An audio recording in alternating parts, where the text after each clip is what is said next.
It's real Kyper and Bourne on Sportsnet 590 The Fan.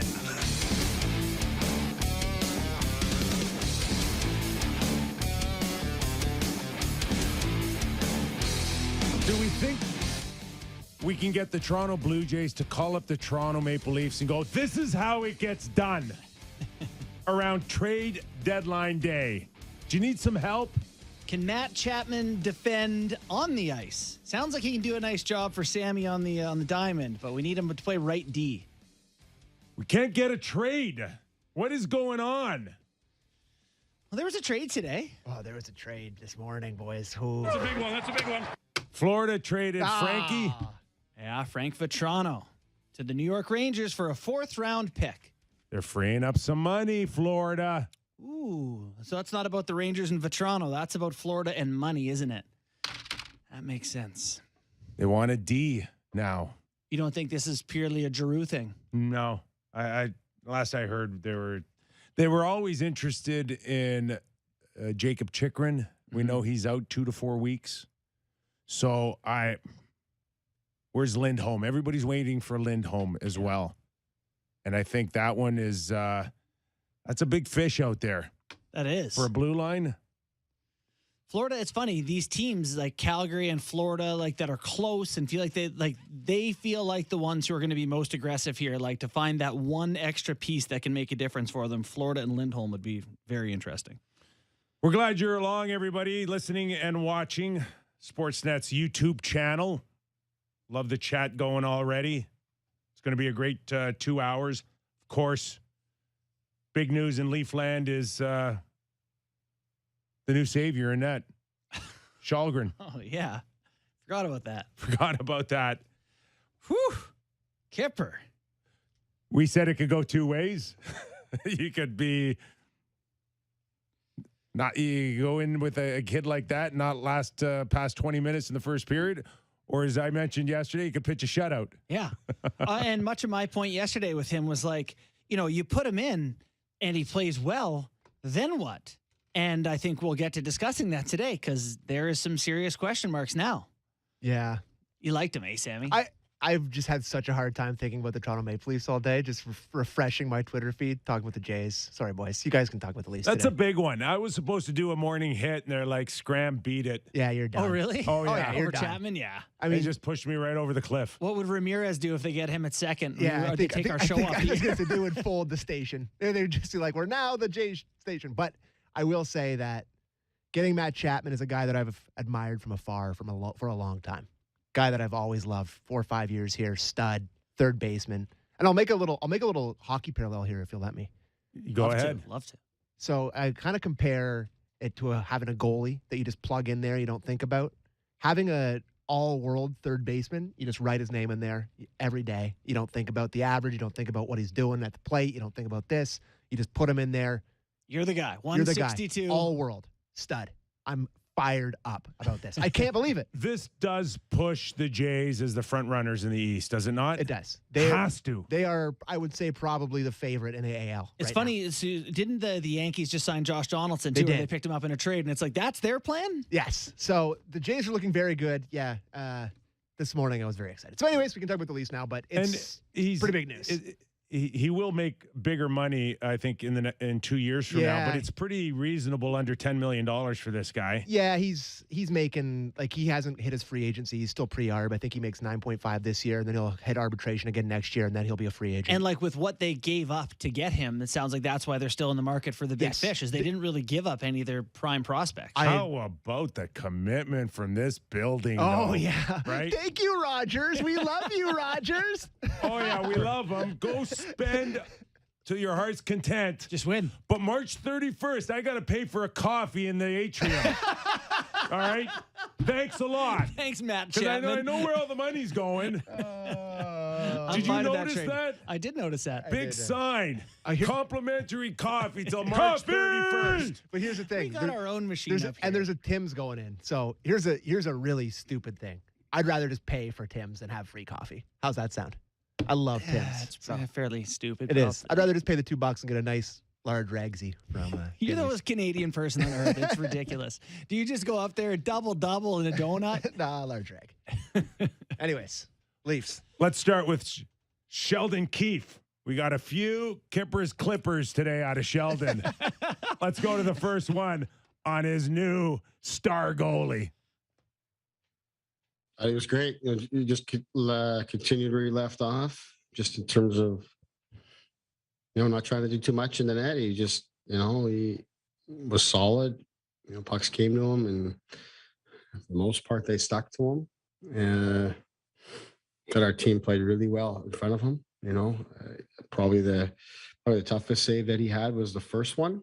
Right away in the game, he has to face a 2-on-1, a clear shooter, and stands his ground, makes that save.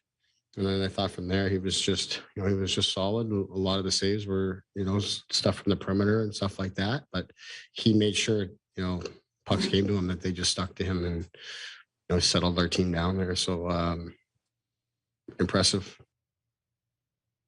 First off, when we've branded them Kypers Clippers, we can now sell them. Once you have a label on them, sellable item. There's some hair cutting company that's a Sport perfect. Clips, Yeah, reach out. yeah.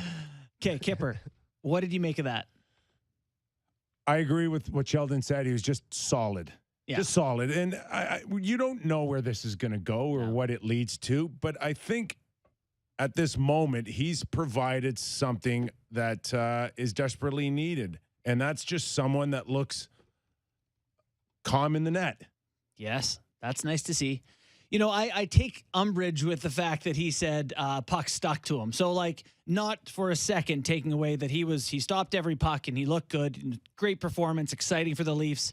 But, the reason there's 35 shots last night, I think it's fair to say he kicked a few back out into the middle, a lot of rebounds, but great showing. I thought they protected the house well.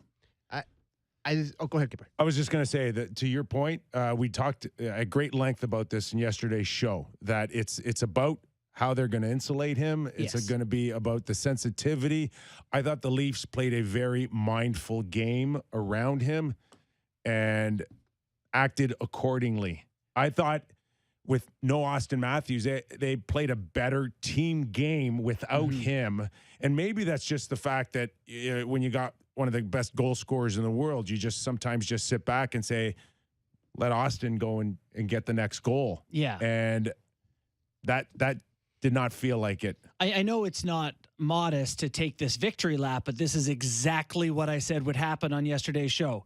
Exactly. I said that the Leafs this is the position they were in. It would put them in the right mental frame where there'd be no passengers, where Austin wasn't going to go score them 2 goals and win the game.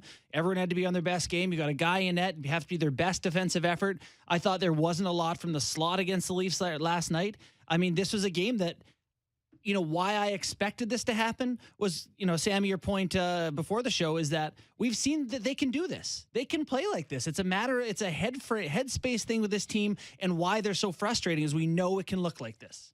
They're capable. Why doesn't it look like this more? I just to go back to Kallgren. Let's call him Kallgren. Kallgren. They were shawl in last night on that victory. I don't know. No? Okay. Anyways, I just think I sent out a tweet last night that got a lot of reaction, and it's just nice to watch a guy after watching Mrazek just play a somewhat normal looking style of goalie. I don't think he's a long-term answer by any stretch. Listen, who knows? But just to throw a guy in there that's big and kind of square to the shooter and makes normal looking saves, it was a breath of fresh air to see a guy other than Mrazek in there, I have to say. Sheldon, after his relief appearance the other night, talked about how he was impressed with the way he talked to the media and handled the media after. Yep. And you'll never get any quote that you'll remember out of him last night. And I actually thought, again, it was a good thing. And when you talk about the 2 goalies that they have, one, outside of the injury to Campbell, is very hard on himself. Mm-hmm. Then you got Mrazek, who's not hard enough on himself. Right. And then This guy was like, I'm playing goal. You got Goldilocks here, who's just got the right temperature of the porridge. Goldilocks Kallgren. Right? Yeah. So, and don't take my word for it. Listen to Kallgren talk about, his effort. And where he thinks he stands in the pecking order. Listen to this. Yeah, I don't know. I'm gonna take this very day by day. I've been up. I was called up less than a week ago, so I'm still just trying to enjoy this, to be up here and try to get better every day. So try to not think too much here. I love that answer. Me too. And I think he's talking to the Leaf media and the fans. Don't overthink this. Just going to try to play goal every day they put me in. All Kallgren did yesterday is buy himself another day and another start. That's where it ends. You're starting to read articles. Could he be the savior? And blah, blah, blah, blah, blah. Just get to Thursday night. Mm-hmm. That's all he's done is he's relieved some of the pressure. Yep.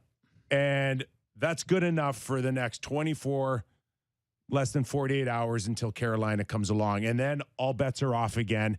Let's see what happens. Yeah, my only question here is, so I said yesterday, it seems to me like they've made their mind up on Mrazek. They either feel like they can't trust the guy and he can't get the net and they need to trade him away, or they feel like he just needs some time to sit down and watch and they're going to keep him either way.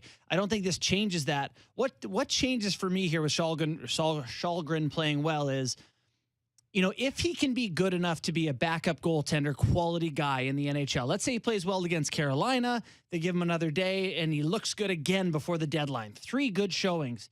You start to go, is Petr Mrazek expendable? And not so much can Kallgren be the starter. Is he going to be Jordan Binnington and go on a run and win a Stanley Cup for the Leafs? But can he be good enough to give you the 900 that Mrazek was giving you, and so you can trade Mrazek and use that space? You're too late. You're not getting another start out of Mrazek. Who in their right mind would commit to $4 million for two more seasons? A team trying to be bad that's going to play in front of 5,000 people and wants first overall picks. I was going to say a team who's taking that contract? Arizona. Or a team. For what, though? For what? A first rounder? Second rounder? Yeah. Oh, no. You can't go down that path now. I think what it would be if you were ever going to get rid of the Mrazek contract in the world that you live in terms of him being a potential backup for Jack Campbell when he gets healthy or whoever they make at the deadline, it's the pairing a asset with him to take the contract. Yeah, like a pick. Like what the Leafs did when they were rebuilding, when they'd be taking somebody's bad contract plus a pick. Just give out first and second rounders. Second rounder is worth $4 million in cap space for this mistakes. Year. It's $4 million in cap space. It's huge value. It's a first and a second rounder for mistakes named Patrick Marleau and Mrazek. And I won't have it. I won't. Listen, live with it. If you live with it, you lose. No, you don't. No, you don't, because getting rid of his cap space won't make or break you this year. It won't. The ability to add a bigger name, a more impactful player to me.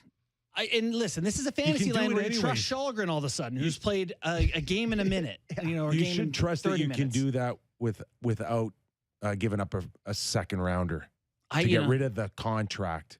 I think you're able to still do a few things, and maybe you are, maybe you're not. But and you're right. Who knows if Arizona's willing to take on a guy who's going to be an .890 save percentage for 2 years?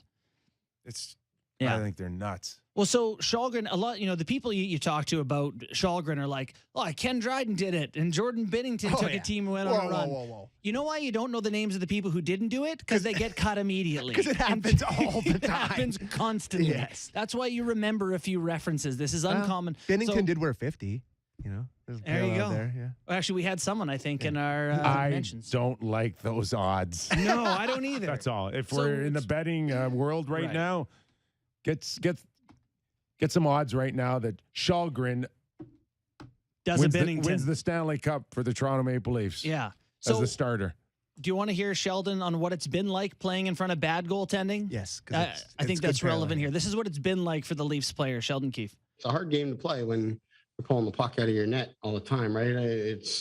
It becomes a real challenge because you're constantly, as players on the ice, you're questioning yourself, and you maybe made a mistake somewhere on the ice, or you're a little more nervous.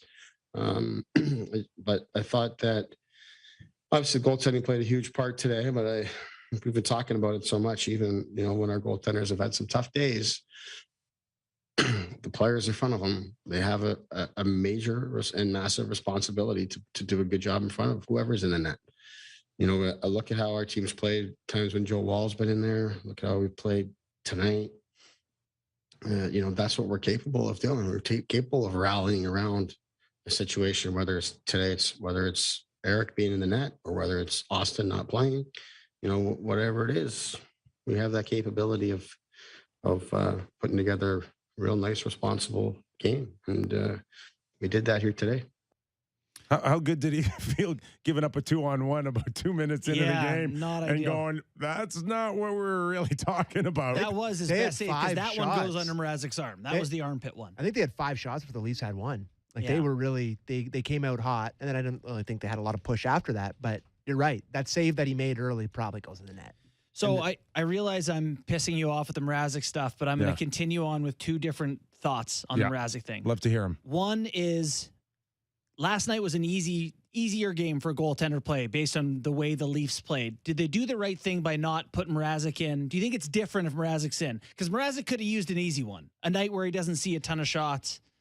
I went to the game last night, Yeah. so I wasn't on our little feed, Yeah.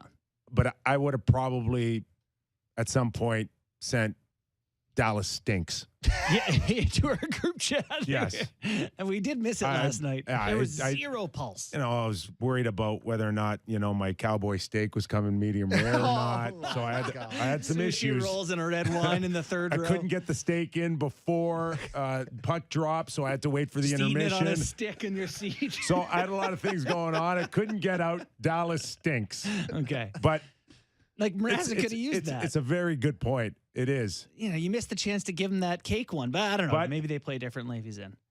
I think the right decision was Kallgren, and I do believe that it's the right decision to go back to him on Thursday night against Carolina. And At least see. I still buy into my overall theory here, guys, that what are we down to? 22 games for the Toronto Maple Leafs.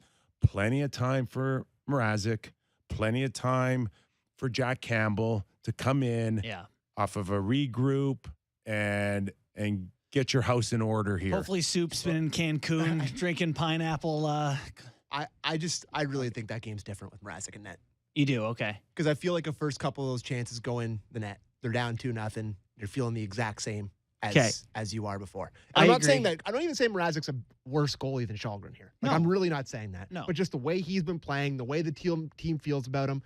Keefe talked about it in that clip, how hard it is to play with a goal you don't believe in. Right. It doesn't matter what level of hockey you're playing at. That is the worst thing when you have a bad goalie and you start blaming yourself, you start worrying about every shot, you start playing differently. A couple early saves goes a long way for a team that's had the kind of goaltending it's I had. agree.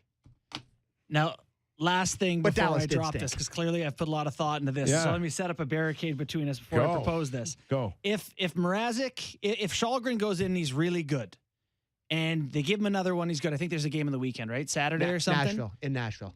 Would you consider sending Mrazek down and not Kallgren and using that 1.1 cap space as more room to add a player? Oh, I love that idea, Barney. It's a little bit of cap space. I know with this much of the season left, it's not that much Yeah. more cap space. The one thing that I've learned pretty quickly is Kyle Dubas is pretty loyal Yes, he is that. and he's stubborn. Yes, he is that. I agree on So- both of those. I just don't see him treating Mrazek like that. So Good point. I'm out of like, Mrazek points. they're 2 excellent ones, to be quite honest with you. I'm quite surprised. I'll take it. I'll take it. No. Would Lou Lamoriello do something like that? Maybe. Yes. Yeah. More Kyle likely. Dubas? But you've given me something to think about. Some way to find to He will add clear something bigger. waivers. He Oh, would yeah. clear waivers. Yeah. If not, they should put him on it just to see, just to show him. Yes. Just by chance, someone's really dumb out there. Someone just woke up on the wrong side of the bed. Why not? Maybe it'll be better for us. Let's take him. Yeah. Take the whole boat. All right, we should go back to the rest of the hockey game. Yeah, I mean, but if you take him, then you got a goalie tandem of Wall and Kallgren until Campbell's healthy. So maybe not the best idea. Yeah. Anyways, But you can bounce it back and forth. That's your point. And you could. no, I just meant if someone claimed him, which no one would. Yeah. Yeah. But I don't know. Do you need the cap space that much right now? Yeah, I don't know. Depends what you're doing. I guess. Depends what you're going. It's crazy, though, seeing big game hunting. The good teams going big game hunting, like Florida, like you mentioned, seems to be. Colorado seems to be making space, trying to do the big things. Should the Leafs be trying to make a little space for something too? Worth considering. As I suggested weeks ago, Marner and Tavares. Yes. We saw it last night, and it looked pretty darn good. Tavares has got to feel good. Back to a familiar feel his whole life. Number one centerman. Yeah. I thought he was really good last night. Really effective. That line. I thought he was really good last night. Really effective. If you look at the fancies last night, like the scoring chances, their line was dominant. I mean, he was had it here. 14 scoring chances to 3 when that line was on the ice last night. Tavares obviously scores. Is this injury going to have reminded them that they have an option here that isn't just Matthews, Marner, and Bunting? Suspension, you mean? Oh, sorry. Suspension, Yeah, yes. Yeah, I did mean that. Yeah, okay. I was like, who's hurt? I think Tavares will always be smart enough to accumulate his points, but he's got to be in a position here where others can drive. He's just not that guy. Right. And he needed Marner real bad last night. And Marner was still really good. I didn't think he was any less effective. Him and Bunting both had a couple of nice plays. I didn't think it took away from them in any significant way for a night anyway. I thought for Bunting's sake, and I thought Marner was unbelievable again last night, like he is most nights, but I thought it was a big night for Bunting to kind of show that he is a capable member of the line as well. I thought he really popped and made a lot of good plays and was passing it well and looked like he was a real contributor because a lot of people are saying, anyone who could play with Matthews and Marner right now. But I thought he was a good contributor last night without Matthews. Yeah. They shared the puck better than they have that Tavares situation. More puck sharing than he's probably seen in the last little while. They moved the puck really well. Yes, and they you did. know what? That's interesting. For a guy like Tavares who doesn't cover a lot of ice himself, skating, I think it's really effective that the puck moves faster than feet. And so he's probably enjoys being on a line where it's more tick-tack, tick-tack, tick-tack up the ice than it is, letting Willie rag it up the wall and skate it around the zone. And, He has to rely, though, on his smarts and his intelligence to read plays a little quicker than most. And that's what good point-producing guys do. But he ain't getting faster and he ain't getting quicker, physically. And that still, to me, is something to kind of keep an eye on here. Yeah. Why don't we hear Keefe on Tavares last night? So was good. He carried forward to me how he played in the outdoor game. He skated well. He moved the puck well, made plays. Obviously, he's around the net where he does a lot of his damage, on his goal. I thought he was good. I thought the line was good. So now the question is, and I'll ask you guys, is this little Matthews suspension a bit of a blessing here, especially because you got 2 points last night? You have another tough one on Thursday without him. But now does it give you the opportunity to be like, see this line with Tavares? And then you can be like, Matthews, you've been an MVP style player. It's time for you to drive your own, have your own line as opposed to playing with. Is there a chance here that this is enough to maybe keep the line intact with Tavares and then see what Matthews can do with somebody else? Yes. 100% that they have to, they got to share. Tavares has been struggling far too long here. And they're going to be in playoff scenarios when they're going to have to create a 1-1A. And right now it's 1-2 with Tavares. And he's been a distant 2. You can't have an $11 million centerman be a distant 2. Well, and the problem is that when he's on that second line is still not doing anything. But that second line last night, boys, I mean, Robertson, Kerfoot, Nylander. I mean, Sammy, what did you think? I mean, I don't want to seem like I'm ragging on Robertson, but I just felt like they didn't really do anything effective at all. And I don't know what the fancies were on there, but they're just to the eye test. It looked like they kind of got outchanced. They didn't really have a lot of push. They didn't really do a whole lot of anything. Enough with the Robertson. Seriously. Like, okay, opportunity, I showcase, but he's not ready. I know. I completely agree. And boy, Lyubushkin tried to ruin family night last night with his brother. Oh my God. Took a big run. Anyways, well, continue. by the fancies, Family album. If you are asking, Robertson was worst on the Leafs last night in terms of the Corsi for and against, scoring chances for and against. They're expected, you name it. It was as bad as it got. That line was outchanced 5-7. Mm-hmm. And I mentioned the other one was up 14-3. The other line that was awesome, the Engvall Camp Mikheyev line, awesome. Dominant, powerhouse. They're such an effective line. You just can't break that group up. So the second line is a major issue. The fourth line with Clifford. He's a professional fourth liner. Yeah, you liked him? Oh, absolutely. You did, eh? Yes. That looked like a legit fourth line. Yeah, no, I mean, I saw him run into people, which I liked. That was good. Yeah, I still... He's just got more pace than Simmons does in terms of less skill. And, what Simmons used to be in his career was a skill guy with the toughness mix. I think Simmons is tough as hell, but he's also 185 pounds. Yeah. What's Clifford? 220? Like when he runs into people, I think it's... He just looked faster than Simmons does. And he's playing a similar role at this point. So I don't know. More of a presence. He skated well.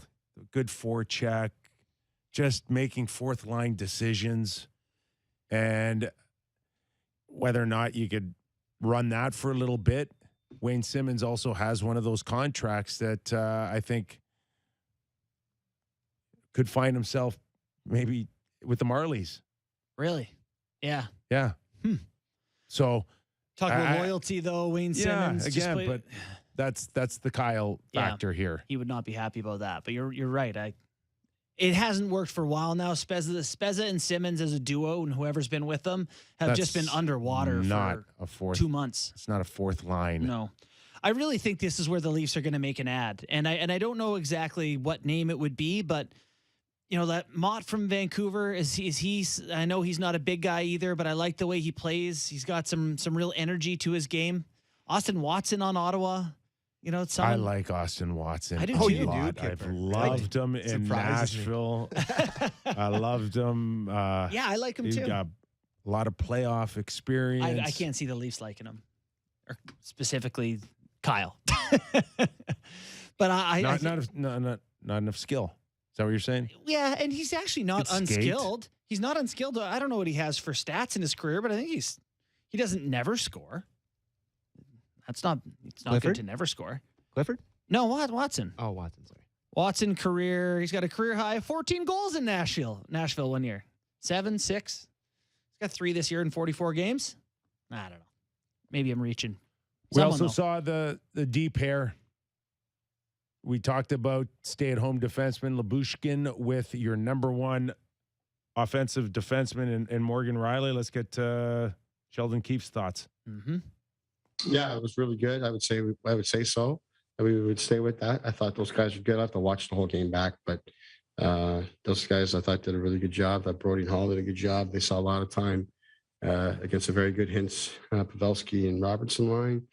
And those guys were great. I thought Brody and Hall and the Kampf line, they saw a lot of time against those guys. And it's a really good line that's been having a lot of success. And those guys didn't give them a sniff tonight. They just need stability in the worst way with their D pair.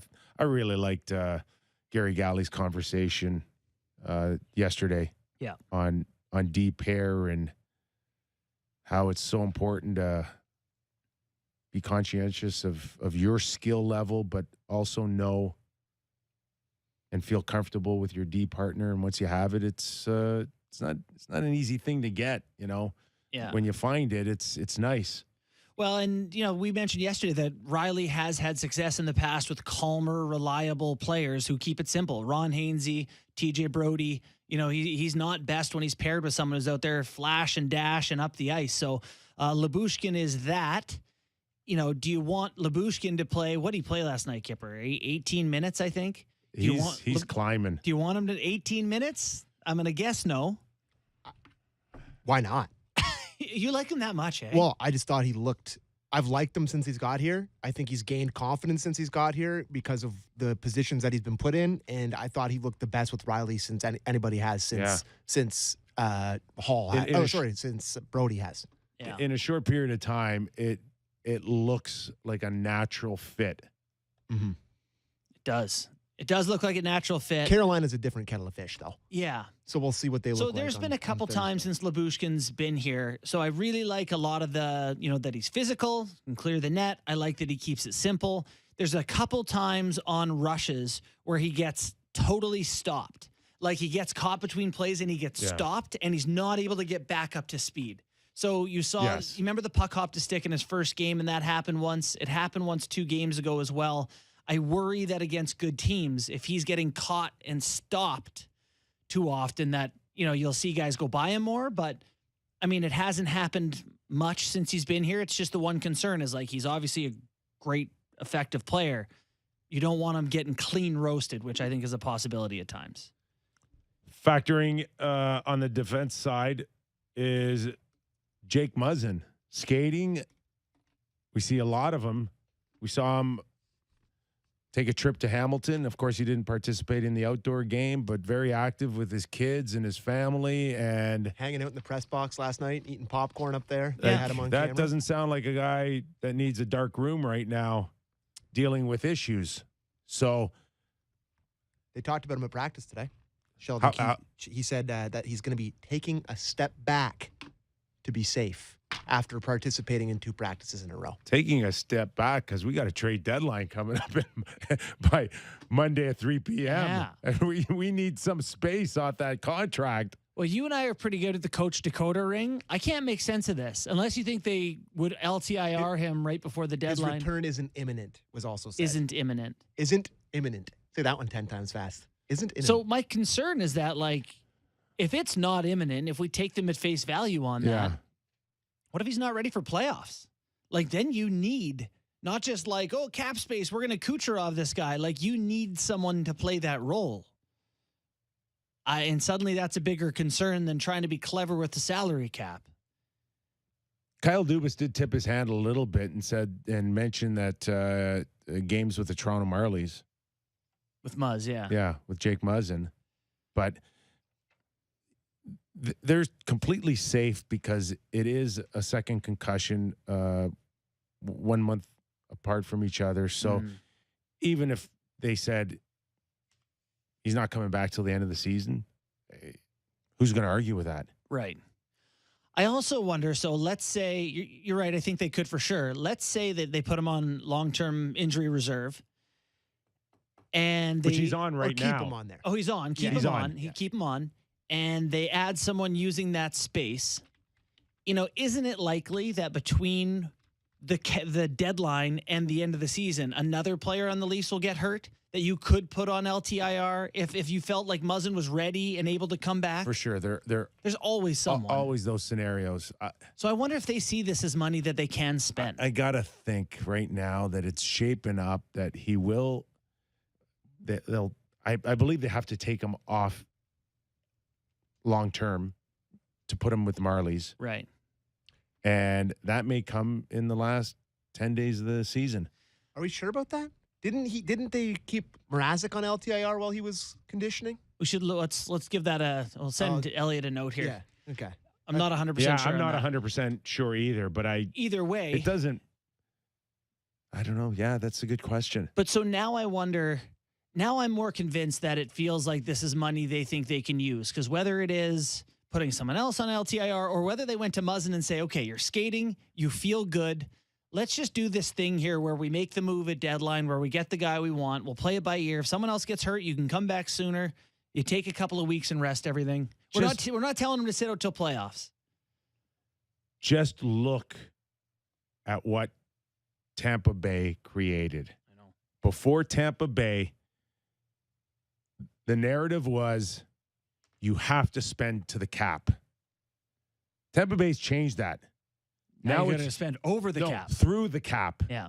To win, you have to spend through the cap. Colorado's trying it. Vegas. Tampa, Vegas. Looks like the Leafs And are now going to the try Leafs. it. So this is the thing the league will eventually have to be like, well, this isn't good because we have great players sitting out, whether it's Stone, Muzzin, Landeskog. I don't think there's we a don't know. damn thing the league can do. Not a chance. Just Because outside of allowing a luxury tax where you don't have to pretend you're hurt. those are the rules. And as long as it's legit medical records, doctors that will stake their reputations on their reports. And they're not lying. They're not. They're not. Could you exaggerate? Yes. But when you watch what these athletes go through on a day-to-day basis, how can you question wear and tear? Do you want to be the doc who says, you know what? Tape an aspirin to it. I think you're fine if a guy tells him he's hurt. It's not going to happen. What it's going to do now is really piss off the teams that cannot do this. Yeah, that are healthy. And that they're just going to have to, that's just a pill you're going to have to swallow. But this is a huge advantage for teams that can do it. And it's funny that we haven't heard with Muzzin that there was a setback. They just said he's going to take a step back, which I realize is a very small change A in step letter back. work. Step back They went jumper. from- Why? It's not Why? a setback, it's a step back. Did anybody ask why? Yeah, why are you taking a step back? We just thought Hey, step in this he looked like he was direction. having a good time at the outdoor game. He's eating popcorn in the press box. Step back. Okay. Yeah, he's going to step back to give the team a better chance to win. So he seems to be a team first guy. I don't know, fascinating to watch that play out. But It's, the trade deadline's kind of sneaking up on us here. I no always sneak. thought, well, for me it is. Like I've always thought, like I've done a lot of these. It is probably as quiet as I've ever seen it. This close. Are we 5? 5 days. Less than 5? Yeah, 37 minutes less. a lot of our answers We- are going to be given to us. here. This one, we're coming off a 2-year pandemic. We got teams that are just cash strapped and don't want to give up picks. And if you're going to do something, you got to get a third team involved to alleviate the money. It's just, I'm not sure if this one's going to have much of a feel for all those insiders on TSN and Sportsnet to sit for 6 hours. I'm not feeling great about this. And look at Canada. We just have to come on at 3:00. Yeah, And just talk about we it are laughing. By the way, we will be on 3 o'clock. to 5 that day, like always. right at the end of the trade deadline. but Like, look at too many sellers, boys. too many sellers and too many teams that are too embarrassed to say they're out of it. Look in Canada, the Canucks, are they in it or out of it? In. Yeah, but are they? Yeah, I mean, they're in. They're in, but they're not going to sell off and say we give up. They're too in it. How about the Jets? They're too far in it to say they're out of it, even though maybe they're not going to win a cup. So they're not going to sell. Go How for the about classic the Oilers? retool. Yeah. the How about the retool. Oilers? The Oilers are in it. They can't sell. The one thing Not good that- enough to buy. The one thing that is clear too is you're dealing with a fan base that has been through a lot emotionally as well, and Here? everywhere. Everywhere. Everywhere. Oh, I see what you mean. Okay, I'm just saying now, and I use Vancouver as a prime example. Is like they think they're in it.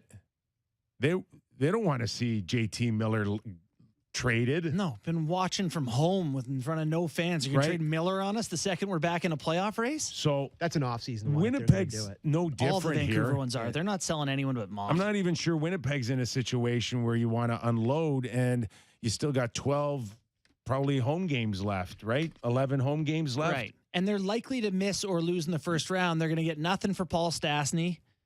I mean, he's a UFA at the end of this year. You never hear his name. You got to sell it too, right? The rest of the season. And I watched Dallas last night. That team looks like they're good enough to look close, but not good enough to make the playoffs. That was a non-playoff team last night, as far as I'm concerned. People want to complain about Marner's contract or Tavares' contract.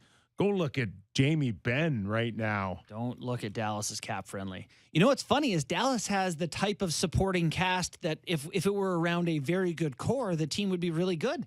You know, with Guryanov and Jason Robertson and Pavelski's been a nice find, and Faxa, I know he hasn't scored in a while, but like they've got a lot of players that you're like, wow. And they've all but Robe said Hintz. that Klingberg's not out there, that they need him to try to take a run for this. Seguin, Ben, and Radulov are, I don't know. There was I didn't just see. nothing last night out of them. Yeah, I They think, didn't believe my piss a coach. drop. That was the expression I would have said that my coach would have said. Yes. Just quickly before we do the contest, which I remembered today. Nice. Good producing. Third line again, boys. Very good. Yeah, you love them. Yeah, we did that already, didn't we? Yeah, it was a passing mention. It's a passing mention. Just wanted to make sure we got it in there. They're really, really good. And No, but you're ready to. Camp dangled you're driving McKayev to the airport Yeah, I when will. his contract. That's fine. They'll find another guy to put in there. Oh, But yeah. Real easy, to find those guys. yeah, it is. He's Mickey's gonna he's That's- playing that's- 18 minutes a that's- night, gonna listen to score super 20. fan so- now. That's literally Kills Dubas's penalties. best quality is finding guys like that, like those, like the Yes. value guys. Yeah, and then he gives them away for Foligno. Um, Then he gives Yeah. all the assets away for, I don't know, That- Mason Marchment. that third line is one of the reasons I do feel like this year is different. All right, tell us how we can win. Okay, I will tell you. We're doing the rivalry train contest again. Molson Canadian here. 2 tickets to see the Leafs play the Habs in Montreal on Saturday, March 26th. Plus a train ticket from Toronto, Montreal on a one-night hotel accommodation. What you have to do is listen to our show, Real Kyper and Bourne, for a daily password and enter it online at our contest page at sportsnet.ca/590. Today's password is Evans. This contest runs through Monday, March 21st. Must be 19 plus in Ontario to enter. Let me just say that is the strangest password. Jake Evans. Evans. Plays for the Montreal Canadiens. Just like They're a doing random Montreal Canadian. Yeah, we're doing some Leafs ones. Yeah. I thought we were Evans. focused around the Leafs this show. Well, and also, like, if you were going to pick someone from the Habs, their Was that your eighth best idea? forward. No, I'll throw, I don't know. It's Fabro, Barry Fabro. I have no idea who. Maybe it was Tolman. I don't know. Who came up with it? Okay, I'm doing the passwords. Wales. Oh, no. Oh, no Kipper passwords. Okay, I'll pass. All right, let's take a quick break here. Mike McKenna, our goalie guru, is going to come up after the break. We're going to talk about Kallgren and what he saw out of him last night, and what are the odds sustaining for a week, 2 weeks. We got questions. Jordan Binnington run. We'll get his thoughts. All after the break. You're watching Real Kyper and Bourne on Sportsnet's YouTube channel. Wales.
Real Kyper and Bourne on Sportsnet 590 The Fan.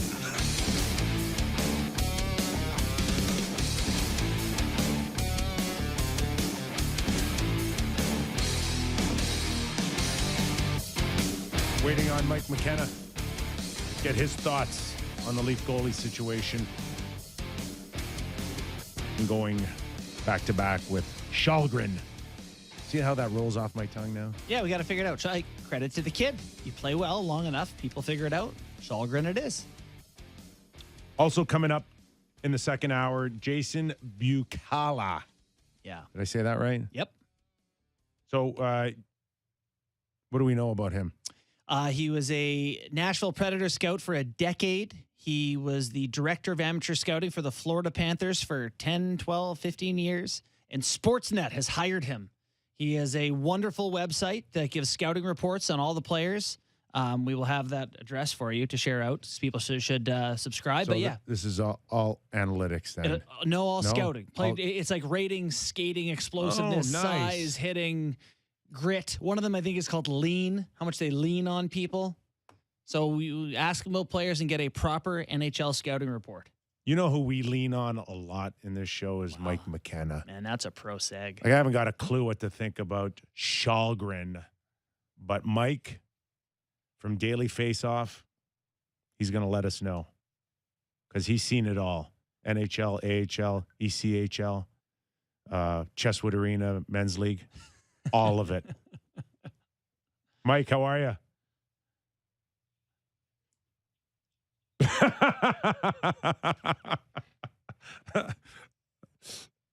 Something's wrong with me.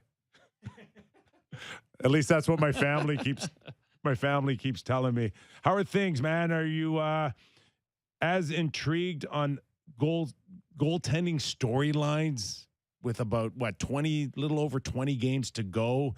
And there are some teams that are supposed to be contending and huge question marks. And let's start right here in town, Toronto Maple Leafs for you.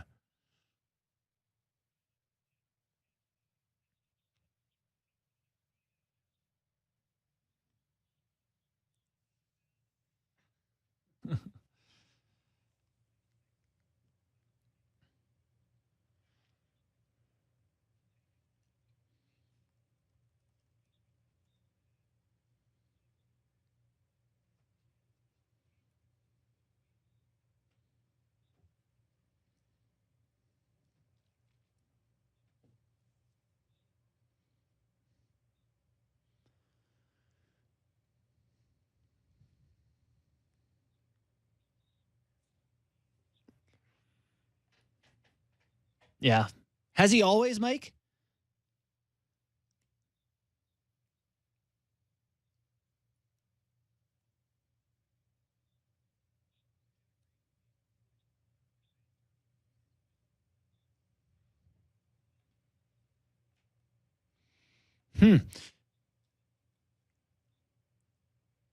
So Mike's got his hand up right now. Do you?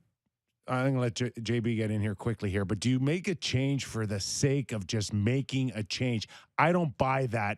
I think Justin does. Where you sit? I just don't see the confidence. I mean, when you're trotting out goalies hoping, and you're a team that should be contending, you can't win right now in the playoffs with what they have. I don't believe that. Unless Campbell comes back and suddenly grabs the level of play that he had in the first 2 months of the year, it's not going to happen. And, man, I'd hate to be Kyle Dubas looking back at this season going, oh, we cheaped out on goaltending and it bit us. You know, what's crazy, though, is like they tried not to, right? They tried to pay Petr Mrazek to be this solution. That wasn't cheap either. That wasn't cheap. So, Mike, when you watch him, overpay. No kidding. It wasn't overpay. So when you watch him, though, is there any chance? I heard Dubas say the other day, this guy's played 300 games in the league, and he's a 910 over that time. By the way, it's 290, and he's a 909. It was nice hedging. But what are your thoughts on, this guy's ability to find it? Because if he can't, what's the point in having him here? But, to Kipper's point, it's not cheap to get rid of. But do you think he can find it? No, I don't think that. I've never really believed in Mrazek. Okay. And I hate to bag on a guy who's so much better than I am. But where whole has he career. ever been a starter? He was a starter in Detroit for 2 seasons. And then it all went south. On He a gets team traded with out of no there. expectations, by the You know, way. he goes to Carolina, plays in a tandem in Carolina, and it's dogged him everywhere. Can you win with Petr Mrazek? And the reason being is the guy's so aggressive in his positioning. He's way out of the crease. He plays with his right foot 6 inches in front of his left. You don't play consistently when you do that. And what worries me is that I don't think he's listening to goalie coaching, because there's no way you can play in the NHL for a decade and not realize that you're doing the same things over and over again that are causing goals against. I had heard that, Mike, he never had a goalie coach until he was 17. Yep, I had heard the same thing, and that's when he came over to North America. Coming from the Czech Republic, didn't have that, comes over. And even though through the Detroit system, you know, Detroit didn't really put a big emphasis on goaltending coaching until the last 7-8 seasons. So him coming up through didn't have a lot, and he had success right away. Okay, he wins the Calder Cup with the Grand Rapids Griffins right away. That emboldens you as a goaltender. Whatever I've done is always going to work. It hasn't for Mrazek. He hasn't adapted. His post integrations are sloppy. He's too far out of the net. He can't keep up with the play. Yeah, it's not been a lot of fun to watch. I can tell you that.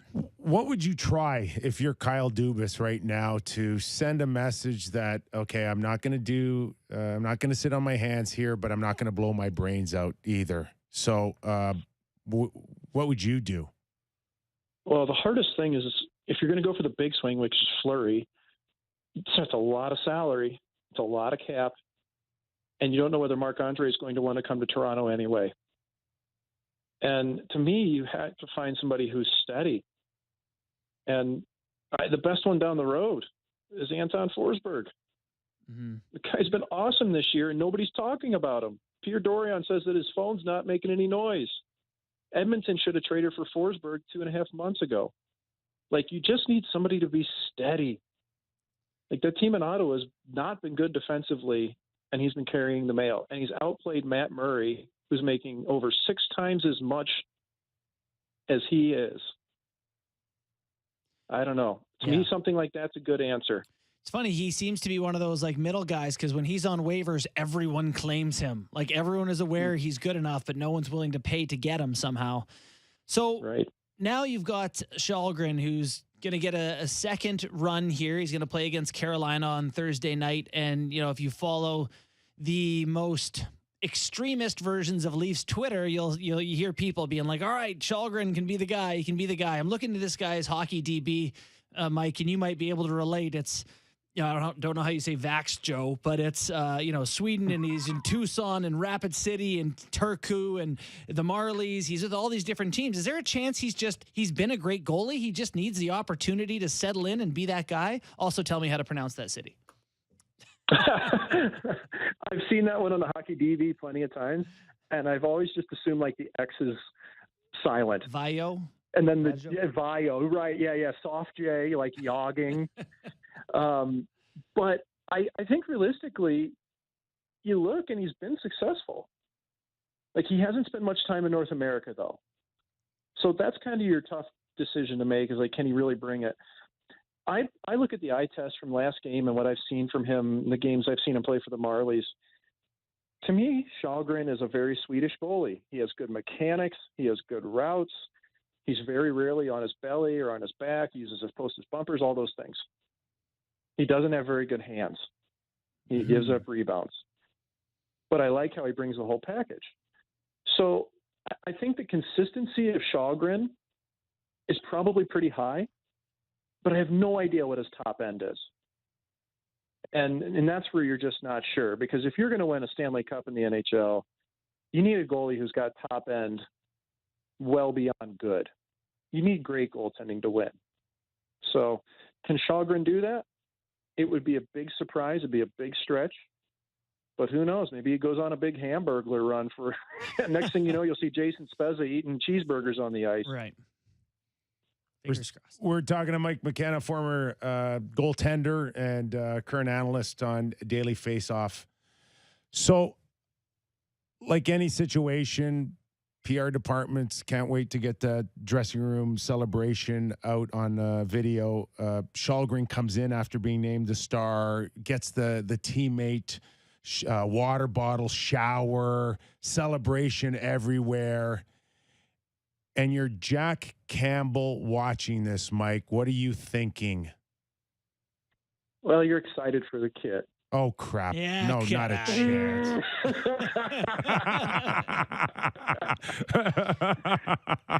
You know where I'm going. You got always such a downer on this. No, dude, like you're legitimately happy for him as a person. Sure. But in the back of your head, you're looking at that going, I have played awful for 2 months. Yeah. I'm hurt, and this guy's going to steal my job. And I've also got a big contract that's supposed to be due to me that I'm watching the dollar symbols just go lower and lower and lower every day. That's what I'm thinking. Yeah. Do you think there's anything to the idea? We talked with Jim Ralph, who theorized that Campbell has been awesome when he hasn't been pushed. So when he came here, Freddie Anderson was hurt. He was great. When Mrazek was hurt, he was great. And every time he's had competition in the crease, he has not been great. Could there be something to the idea that this is a guy who does not excel in a competitive crease environment? That's hard to say. That's really hard to quantify because you can also look at goaltenders like, Darcy Kemper's always played well when he has a good foil. Like Pavel Francouz's behind him now, Antti Raanta previously.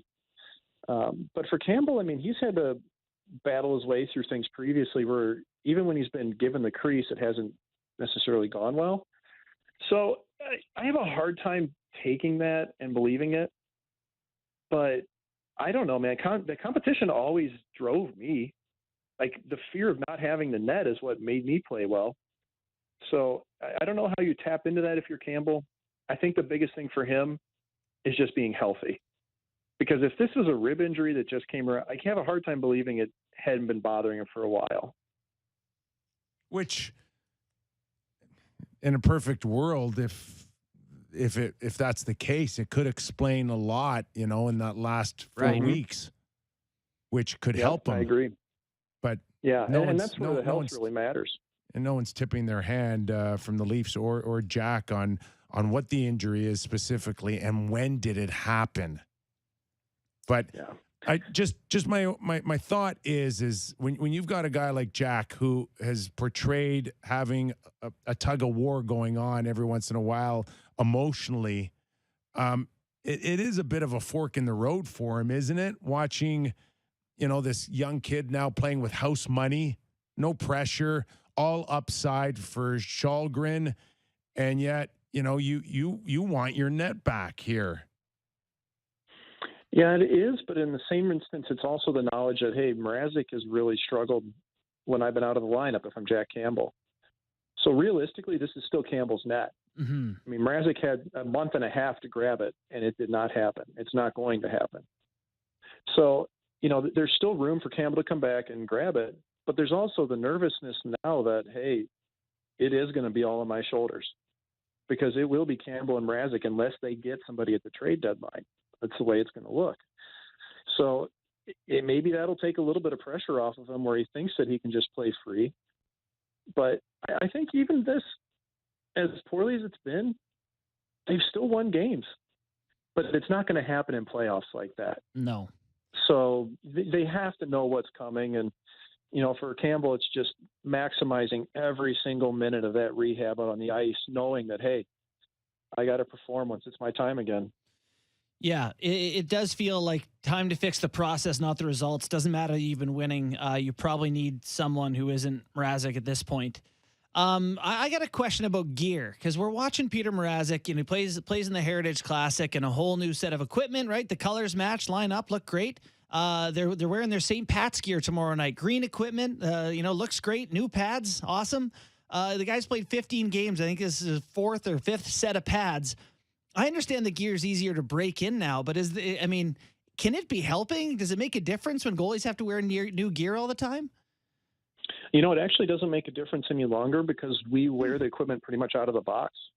There's You no know, it's not break-in like getting a process at baseball all, glove. huh? Yeah, it's not like getting a baseball glove where you have to break it in for 3 months. You can wear the gear right out of the box. Gloves, blockers, pads, you name it. So it is kind of wasteful when you think about it because we're wearing like 4 different 5 sets, it seems like, Must with, settle. with like the Yeah. specialty games and jerseys and everything. But yeah, I don't think that makes any difference at all. We've seen some other goalies go back and forth between a gear, and at this point, everybody's Grant Fuhr. Grant Fuhr was the only guy that would wear stuff out of the box years ago, and now it's pretty much every goaltender not named Jack Campbell. How many sets per Jack year would a Campbell likes goalie it. wear? Will a goalie wear nowadays? Yeah, like an NHL goaltender today, that's a starter. Yeah, so minimum 2 sets of pads, minimum 4 sets of gloves and blockers, probably minimum 2 helmets a year, not including specialty items. Minimum arm and 4 chest, sets of but you can gloves get and people- blockers? Yeah. Well, then you can get people to go up to 7 or 8 sets of 8 gloves and blockers. And I'll tell you what, it's not that different from forwards. Marty St. Louis wore like 18 pairs of skates one year when I played with him in Tampa. So some people just have that preference for the new gear. And thanks to social media, today's player, it's just as equally important to look good as it is to play good. Yeah, of course. He hates it. He wants everyone to wear one. You get your set of skates and you use them till they're done. Did Yeah. You got to look good, man. you got to look good. You You have got to to. let the internet kiddies love you out there, man. That's half of being a goaltender. That's true. So I didn't see it, but did you write an article on goalie tandems and rank them? Just recently. Okay, so share us your information on that. How the Leafs do. Well, since we are Toronto centric right now, the Leafs went from the previous ranking in number 5 down to number 29. Biggest movers on the list. That's worse than the stock and market. Barely. It's based on obviously how things have gone. But number 1 team I have right now is the Carolina Hurricanes. Freddie Anderson's been great all year. Antti Ranta has really come on strong lately. He's caught my eye. Second place, I've got Calgary with Markstrom and Vladar. Third place, Shesterkin and Georgiev. So Georgiev's been not great, man, but Shesterkin's carrying the mail. But here's the big one. Number 4, Jeremy Swayman and Linus Ullmark. Ooh. Yeah, That's not good spicy, for I know. Swayman won't go away for Boston, eh? Just keeps winning. That's right. It's right. He's 9-1-1 with a .939 save percentage. Ever since Tuukka Rask announced his retirement, big time, man. He can play.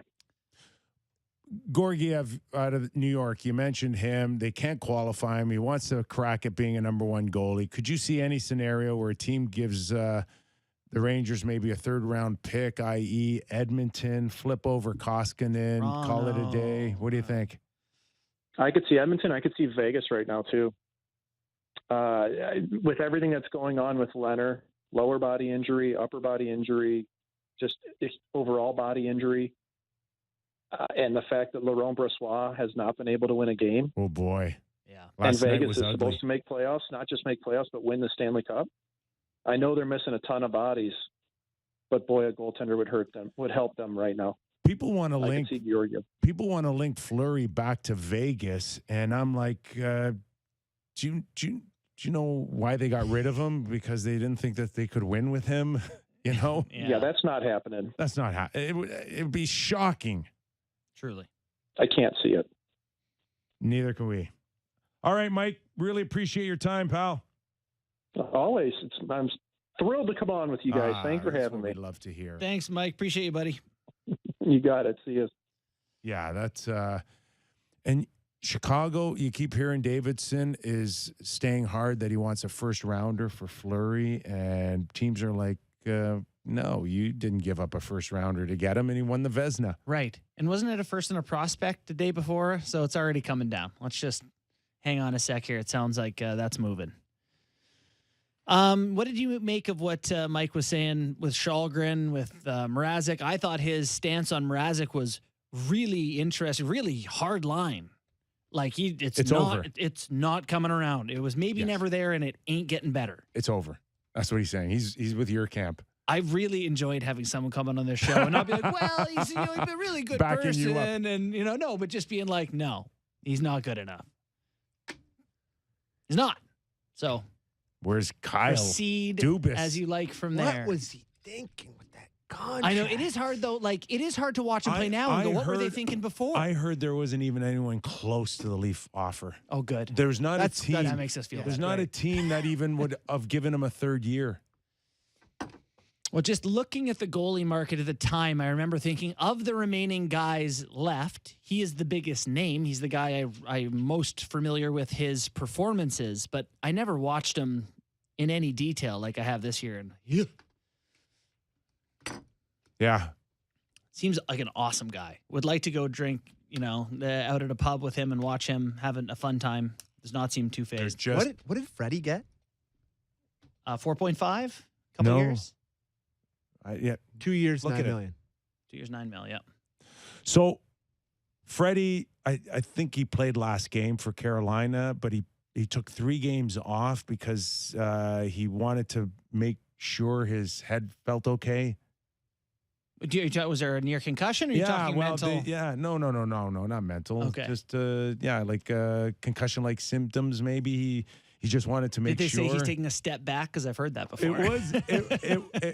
I think he kind of made it out to be like, I just wanted to make sure, Yeah. which kind of brings you back to the All or Nothing documentary where it's like, where Kyle and Sheldon are Who's our wondering, goalie? Can he go? Is he on the ice? is he on the ice? Is he wearing equipment? I don't know. You look. No, you look. I can't look. Just ask him if he likes you. He's on the ice. Oh, is he But- wearing equipment? He is a fickle guy, He Freddie. plays when he wants to play. Great numbers, but everything kind of like the stars have to align pretty well for him. He has them at number 1 as the best goaltending duo in the NHL this year.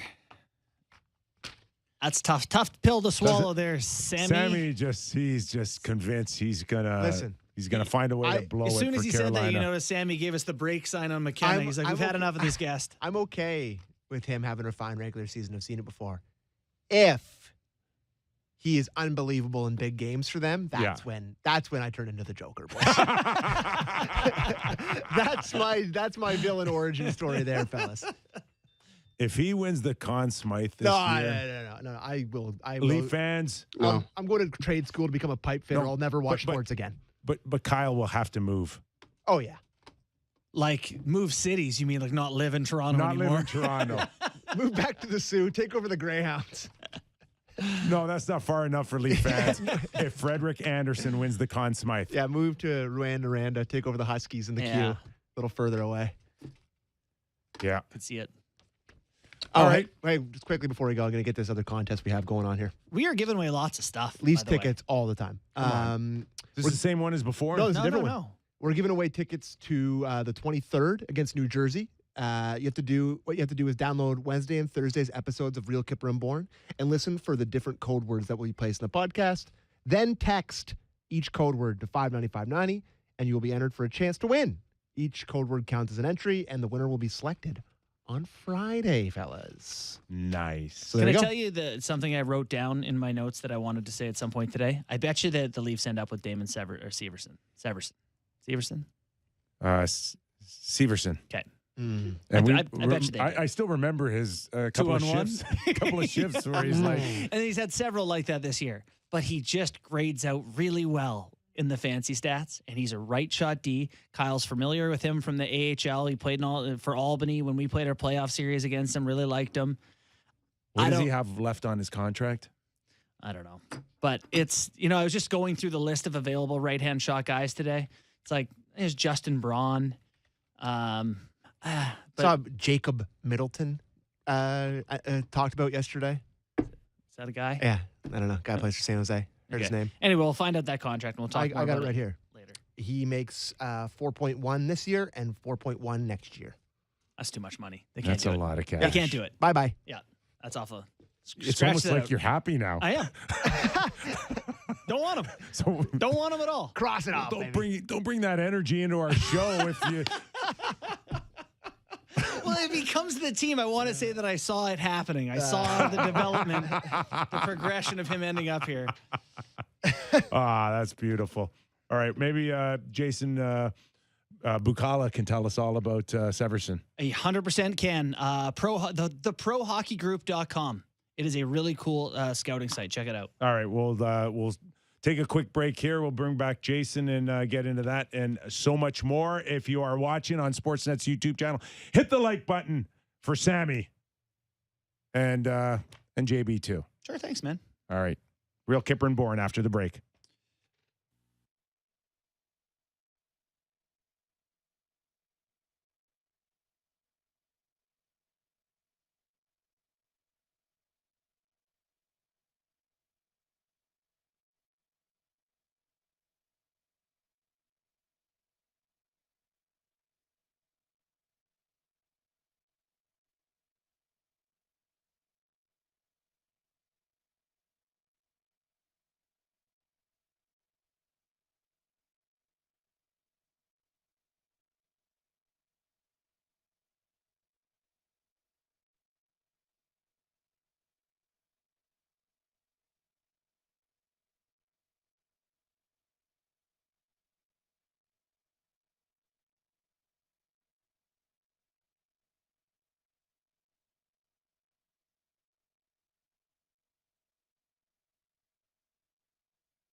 Field, Kyper and Bourne on Sportsnet 590 The Fan.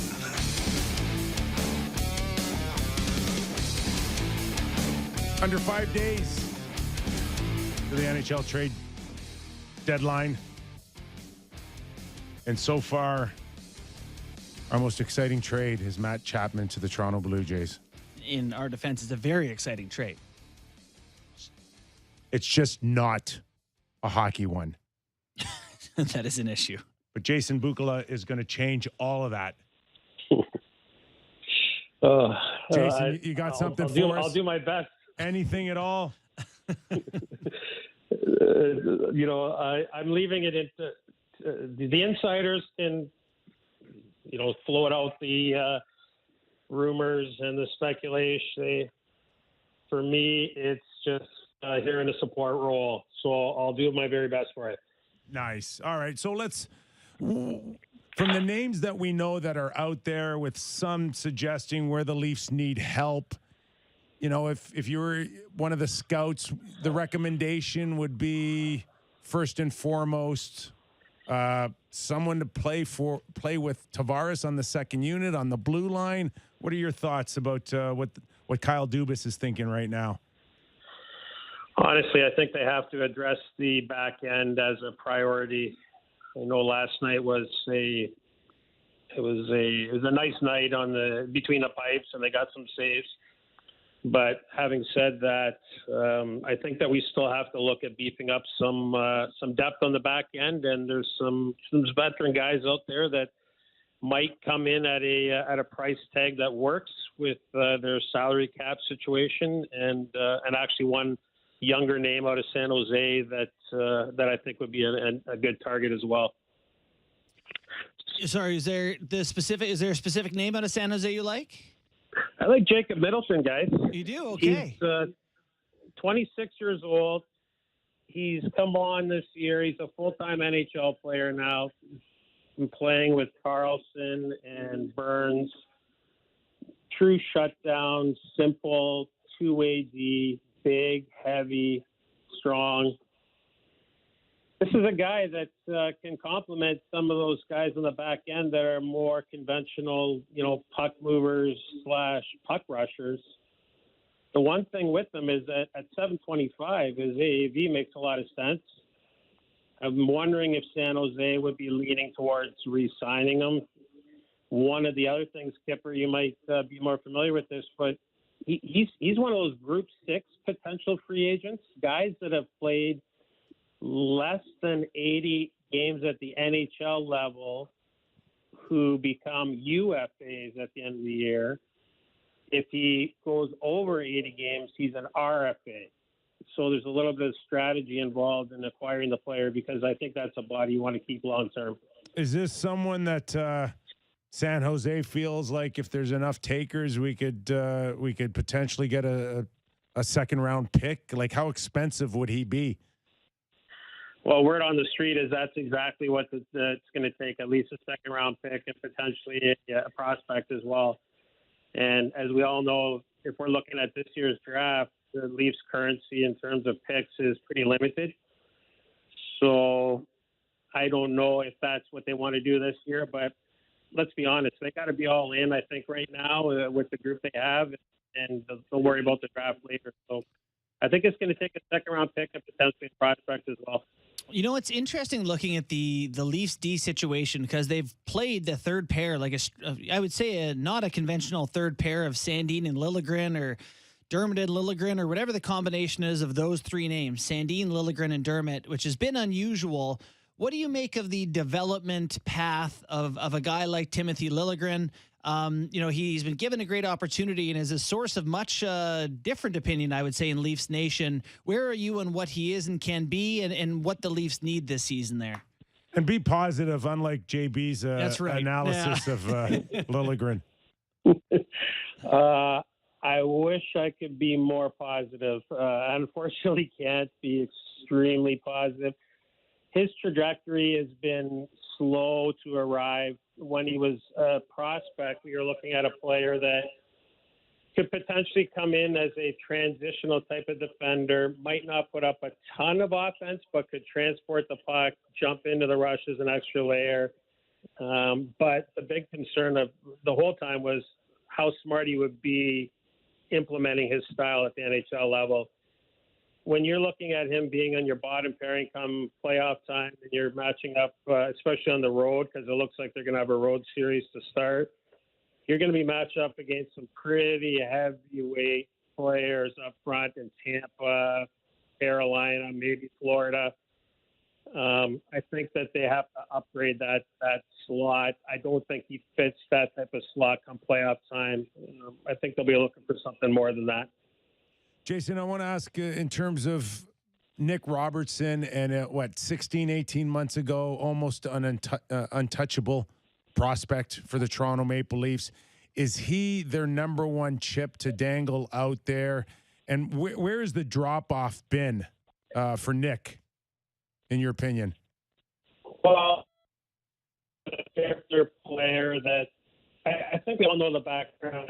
This dude had to work for absolutely everything in his entire hockey career. He was born premature. He's on the small side. He's endured injuries at every level he's played at. I watched him, especially last night, a little bit. I like his explosiveness of space. I think it's better now. His offensive upside is definitely his element. He's their best chip, guys, in terms of, I think, value out there. Other teams will value him more than others in their roster pool, their prospect pool, pardon me.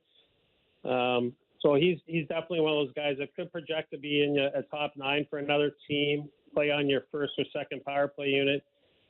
I'm just not sure he's an elite top 6, and that might hold some teams back depending on what they're sending the other way. You know, I'm looking around the league and trying to find good fits for the Leafs in different spots, and you know that's part of what we're doing here in this show as we lead up to the deadline. A name that I'm interested in is Nick Paul in Ottawa. I'm sure it may not come cheap. What are your thoughts on him? Not huge numbers, 25 years old, but seems like a pretty big guy. You win some puck battles. What are your thoughts on Nick Paul? Well, the guy in the middle of your lineup is going to play a 200-point game and did we lose him? Different things for your team. I think he's a sound target. If you're looking to add somebody who's going to just scoring, he's amazing for that. All right, we're going to see if we can get him back. Bad connection. I think the string between our cans got cut. Sammy. Can we get Nick Paul? You like Nick Paul? I do. Okay. You know who's been that type of player for the Blues is Brown. They got from Ottawa. Oh, yeah? You like him? Yeah, big guy, strong guy. All right, Jason, we got Jason back? I'm back here, fellas. Sorry, No problem at all. No problem. You want to pick up your thought where you left off? Yeah, I think that, again, if we're still talking about Nick, I mean, big body, deep in your lineup, lean on opponents, win some key face-offs, kill some penalties, and create a different look in your group. So that would be a positive addition. What the cost is, not sure. He's going to need a contract at the end of the year. But that's a sound target. As far as the big fish out there, Chychrun, Lindholm seem to be the biggest names on the blue line. Doesn't appear like Arizona is backing off what they want, and I think probably could easily take it to the draft. But are those pieces well worth giving up a good portion of maybe your future short term? Well, of course, Chychrun's under control, and that's a foundational piece. This is a guy that's not just going to be a one-trick pony. He can play the game a variety of ways. So that's a sound target. I think that you invest in that. It's going to cost you something going the other way, but that adds to the depth of your group. And I think that would be a sound top 3, top 4 pairing, trending to be your top pairing defenseman for several years. In Lindholm, you're getting a guy who's eating a lot of minutes, plays the game a variety of ways, active, veteran presence. That obviously it's an upgrade. All these upgrades are going to cost a lot, and it's just going to depend where they're at with their scenario in relation to the cap. But clearly, those two players, if they were to jump into a Leafs uniform today, they're jumping into a 20-plus minute a night role and playing the game in all three zones, which is going to provide exceptional value. Jason, you were with the Florida Panthers for about a decade there, from 11-12 until 20. What are your thoughts on where they're at and how the Leafs would stack up against that team? We're trying to find teams that the Leafs would fare well against in the first round. What do you think about a matchup for the Leafs there? I think it's a tough matchup for Toronto, but I'm going to preface it by saying that what have you done for me lately in Florida, right? Like they haven't shown that they can win a playoff round yet. Right. Clearly, they look like they're poised to do so this year. I did see that Vetrano got traded today to the Rangers, and that moves out a couple of more $1 million in cap for them. So they're going to be active on trying to add a defenseman like a Chychrun on the back end as well. And if that does happen, now the Leafs are going to have not only their hands full with the Barkovs of the world and the depth they have up front, but on the back end, the forward group in Toronto is going to have a harder time handling the weight of some of those D. Gudas plays hard at playoffs. Ekblad and Weegar. Weegar's vastly underrated. This guy's a warrior. If they add another defenseman, a Chychrun, a Lindholm, anybody like that, it's gonna be a tough matchup. But I will say this. I think the wild card's between the pipes, and I know we've been talking about that in Toronto recently. I still think that that's a wild card in Florida as well. Mm-hmm. Bob's got to be Vezina type Bobrovsky and not the other one that we've seen on occasion. But I will say this: if those two teams ever play each other, it's going to be a high event series. It'll be a track meet. It'll be entertaining. One more, Jason, before I let you go, just in terms of the scouts and the pressure on you guys this time of year to get it right. What's the hardest thing to evaluate when making a trade and making those recommendations to your general manager? Well, generally speaking, the general manager and the coach and, the people that are in the office every day, they have a pretty clear-cut vision on what they're trying to achieve. Our role is to produce a list of players that accommodate their ask, and then the cap all just go to work from there. So the pressure is definitely there. We're like everybody else. We want to win. We want to win now, and especially if we've been creating a roster for a period of time. So the pressure is there to give the right recommendation, but ultimately, at this time of year, the list is pretty small, and it's really up to the general manager to cherry pick off the list that you provide. Well, we look forward to your work with Sportsnet. Thanks for doing this, Jason. Anytime, guys. Take care. Appreciate it. Thanks. Jason Bukala, former director of amateur scouting for Florida. Yeah, he'll be on the trade deadline show. He's going to be a part of the Sportsnet machine now. This guy's been doing it in the NHL for 20 years. Lots of info and lots of players. Wonder who the scout was last trade deadline for Nick Foligno in a fourth. I don't know. Right? I don't know.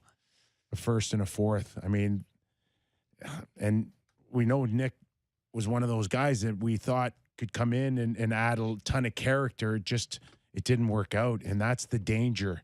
Is that you go out and get a guy, especially a rental, at that price.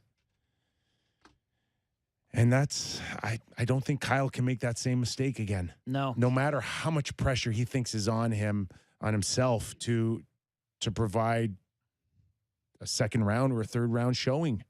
There's just so much drama behind the scenes when it comes to the stuff he's talking about. Like, you're a scout and you can't pursue players in your own vision, which is why guys want to bring in their own people. But if you get a new GM who says, here's the way we want to do it, you might be looking for guys that aren't to your own taste, right? You're scouting on behalf of the team. So part of the vision or the issue is, as a scout, is getting the GM to see what you see in players and trying to sell guys the same way analytics guys are trying to sell it to the GM. And the GM's got to, at the end of the day, he's one guy and got to take all these different opinions and say, okay, well, here's what I think. And sometimes it's not a very cohesive vision and things don't work. And sometimes too many cooks spoil the broth. So not easy. Not easy. Went to the game last night. I'll pay you guys a little bit of a compliment because, even before the pandemic, when I left Sportsnet, people were always like, loved you on Hockey Central at noon and Hockey Night in Canada. And last night I got a few loving real Kyper and Bourne. Okay. Hey, now. We're making headway. That's what we like to hear. Yeah. I even had one from afar, Sammy. And I'm like, oh my God, I've created a monster. He's a cult hero. Oh, God. Hey. Oh, I love it. I love that. That makes me very happy. We'll Yes. sell strap-on Sammy beards for people. Yeah.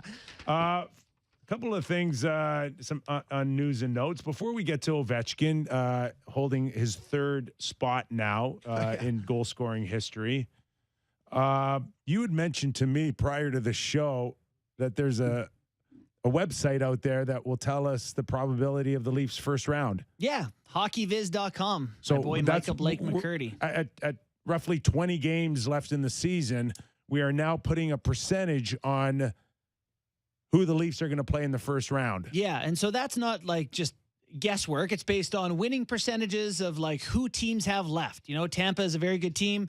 They look at their schedule, home and away, the likelihood they win those games. It's a whole math equation. I was told there'd be no math. You will not have to do any. Okay, good. But good, someone has done math on our behalf. So would you like the results?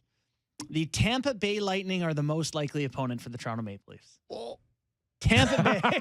So 32% chance. You brought that up before we went on air, and Sammy says, I don't care about that. And then you said Tampa Bay, and he goes, oh, that's brutal. I don't care. I don't care what the equation said. And then he it's hears Tampa and is like, oh, my God. So, yeah. Anyone but Tampa. Hockeyviz.com is 32% is Tampa Bay, 25% chance it's Florida, 21% chance it's Boston, and then 10% it's Washington, which I imagine is if Toronto wins the division. You want to win the cup.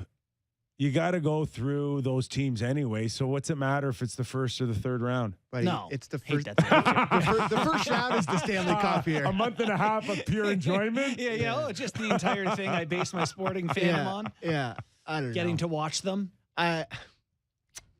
There is the only thing with Tampa is that you think, oh, they've won 2 cups in a row. There's a ton.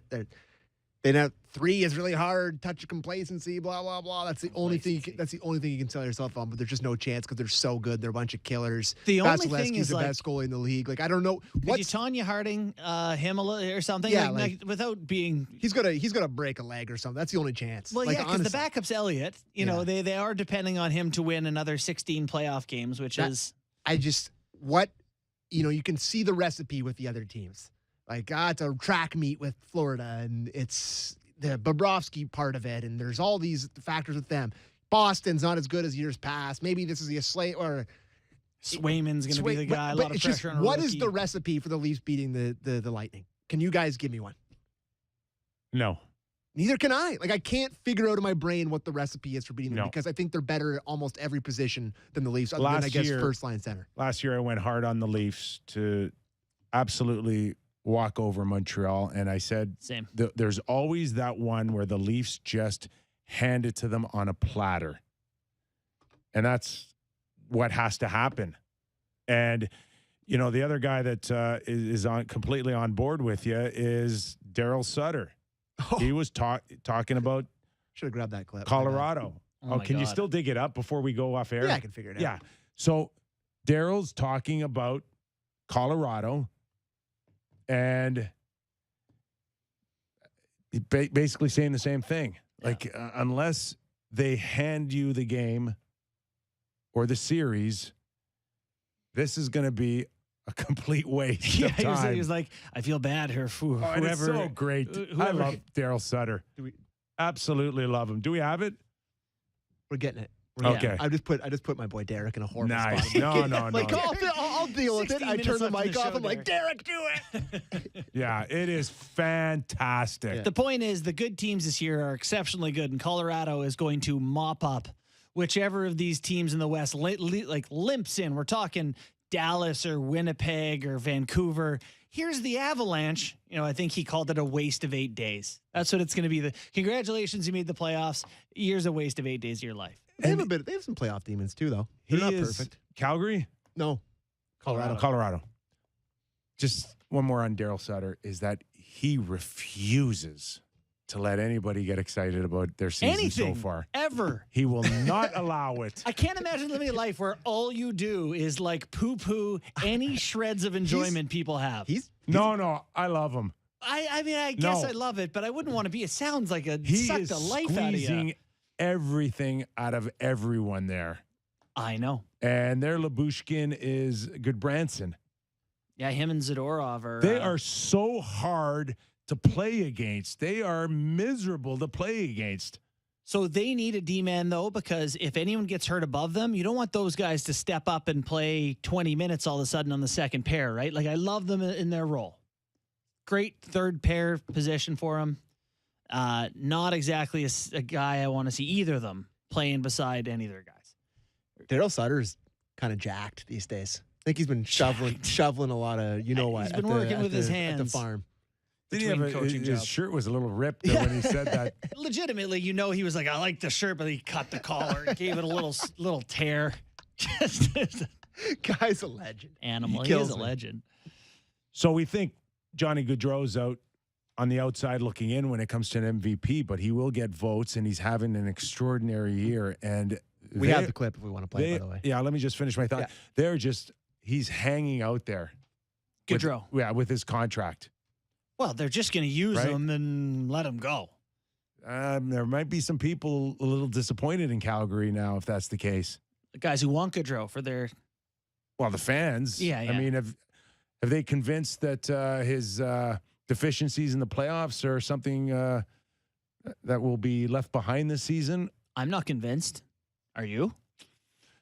It just changes so much in the playoffs. Yeah. And he, as talented as he's been, there's less room out there, and he's looked really small in the playoffs the last little while. Yeah. No, that's his reality in his... But that's not the case now this year. Nope. Okay, let's play the clip of Daryl Sutter talking about if any team faces Colorado, what are their chances? And if you are a wild card team, I sure as hell don't want to play Colorado in the first round because it's going to be a waste of 8 days. Is that Sly Stallone? No, Adrian, waste 8 days. He is awesome. He is awesome. Waste of 8 days. Waste of 8 days. That may become a versatile clip for us, actually. Yeah. Oh, no, that one's living. Derek's already filed that one up there with my dinosaur one and a few others. So we have tons of news and notes. Okay, you want to talk about Ovechkin passing Jágr? I guess. Yes. A little down. I guess. It is awkward right now with world issues. Ovi having Putin as his Instagram profile still, which we've mentioned several times on this show. Yes, he has passed Jágr. He scores a lot. Were you surprised? And Jágr made a note of it. He sent out a message, a nice message. Do we have that? Yeah, let's listen to Jágr talking about Ovechkin passing him and sitting alone in third on the all-time goal list. Alex, the grade 8, congratulations. Now you become the leading NHL goal scorer among European players. But keep scoring, because as you know, I didn't retire from hockey yet. And there is a chance I might come back to NHL and start chasing you. It's great we had Stallone and Alex, Schwarzenegger on our show today. It does sound like him, eh? Ovi, come with me if you want to live. Get to the chopper. Come with me. Now. Grade 8. So, I find it peculiar that Jágr made that video being a Czech guy and seeing how Hasek has felt about Ovi and basically saying Ovi should be kicked out of the NHL, more or less. It's so. Yeah, You think they would have similar opinions? I'm lost to words, but I know exactly what you're saying. And I believe Jágr had a tough childhood related to world issues and Russia. So it is confusing. And then you shared something today. Yeah, I saw a report. I don't know if it was the New York Times, but they were talking about the tennis player Medvedev. Daniil Medvedev, yeah. Daniil Medvedev, number one player in the world. Can you pull that story up so I don't get it wrong? But the suggestion is that if he doesn't take a stance against Putin, he will not be allowed to play in Wimbledon. Daniil Medvedev faces Wimbledon ban unless he disavows Putin. And it says that they will not allow athletes from Russia or Belarus to compete in events in the UK if they in the UK unless they've received assurances that the individual is not linked to the Russian or Belarusian states or their leaders. So, like, linked to Kyper, that to me means like they're asking these guys to cut all ties. Like, how do you like? But you only have access to what you see publicly or what you've read. But I mean, how can you prove that? How can you? Are they just looking for him to say, "I support Ukraine" here? I don't know. Like, it sounds pretty dramatic that they're not going to let them participate unless they cut the number one player in the world. Yeah. You're telling me now he's not eligible to play in the most prestigious tournament? Yes, I am telling you that. And what did you say about Chelsea? Chelsea's one of the biggest soccer clubs in the world. What's their story right now? They're owned by Roman Abramovich, who is a Russian guy, and he's a cajillionaire, and like they have no funds. Like they were talking about having to pay their own way to fly to Middlesbrough to play a FA Cup game. Like they really had all their stuff frozen. So Europe is obviously taking this, the UK in general, taking this a lot more serious. And it was something watching Ovi and the celebration from the team. How did that make you guys feel? And in the arena, I'm a little uncomfortable, Sam. Agree. It made me feel a little dirty. I don't know. I see it posted everywhere like nothing's happening. You know, all the he breaks it, and it's a huge deal. And I don't want to make light of this, but the imagery, they're like, you think Ovi's he's got bombs and just a missile of a shot, and just all these like war analogies that are just like, man, this is kind of tough to celebrate right now. I also see the side of it like he's an athlete, but like the Putin stuff, it's just so hard to have analysis. It is, and you can't just shrug off his accomplishment either.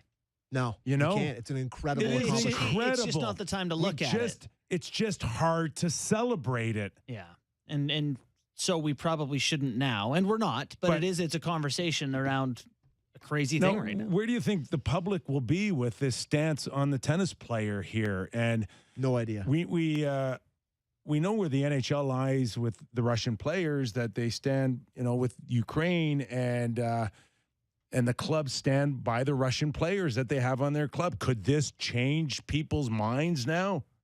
I mean, I'll tell you, I Does this read change an article the today. NHL, their philosophy now? Would they ask Ovechkin now to show that he's not supporting him? No, they wouldn't. No. They wouldn't, because they know what his stance. He wouldn't do it. And they just do.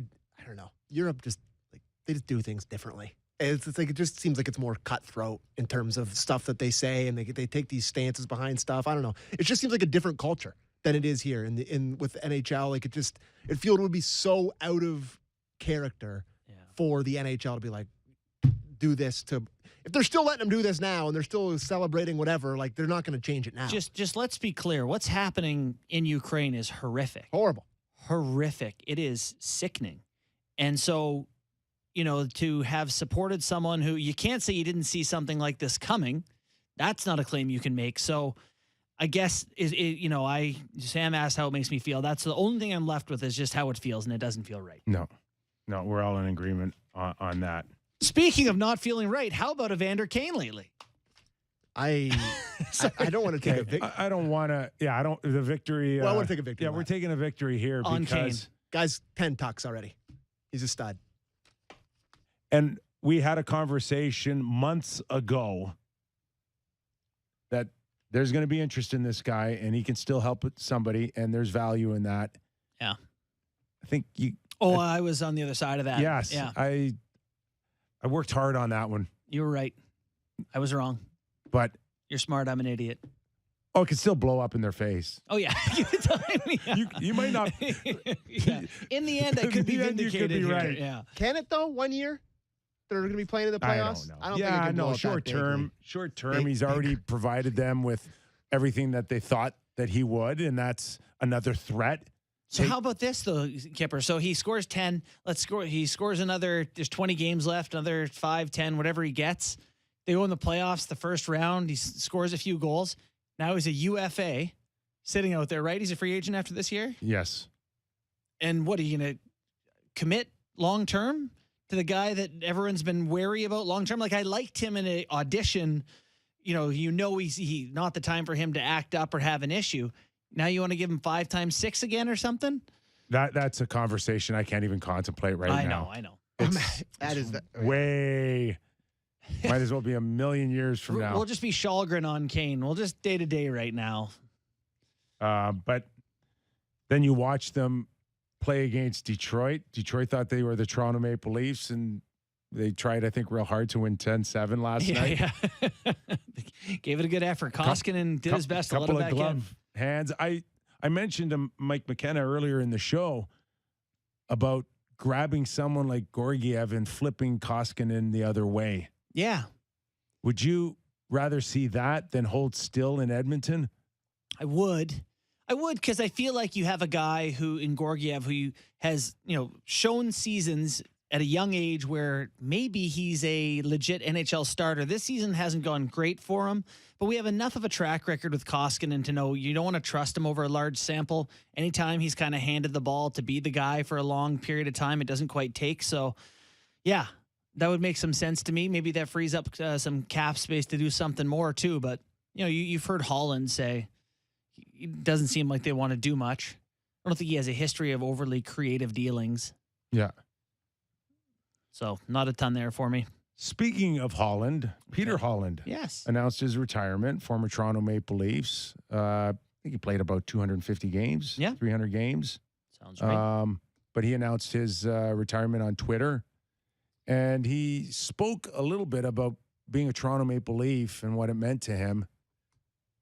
If anybody is following Peter Holland, or if you're not, he really spoke from the heart, I think, today on his Twitter and I think he's only 31 or 32. Spent 2 seasons in the KHL after bouncing around after Toronto. But his retirement tweets were actually pretty flattering to Toronto, and basically that his interest, his passion for the game fell off a cliff the moment I was traded out of Toronto. Could never rekindle the spark I had when wearing a Leaf jersey, and that.